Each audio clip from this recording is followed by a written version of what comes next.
Nous sommes ici devant un cénotaphe, c'est-à-dire un monument funéraire et mémoriel vide de corps.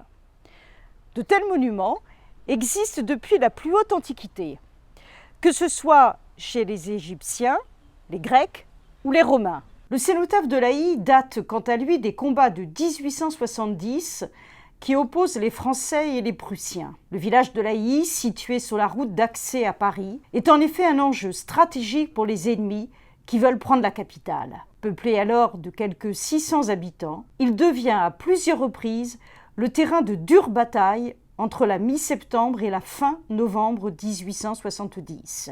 Très vite, les Prussiens occupent le village vidé de ses habitants sur l'ordre du maire, M. Norbert H. La bataille du 29 novembre s'avère particulièrement terrible. Elle fait plus de 750 tués et blessés, ainsi que 300 prisonniers. De leur côté, les Prussiens enregistrent 4 fois moins de pertes.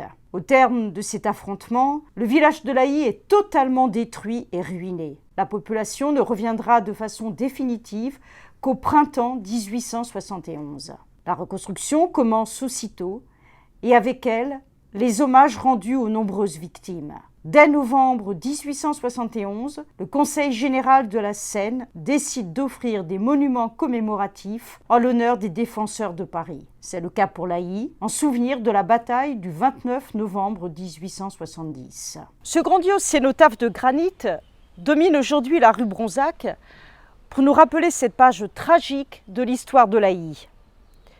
Il figure aussi sur les armoiries de la ville avec la devise « Dans la paix comme dans la guerre, elle resplendit ».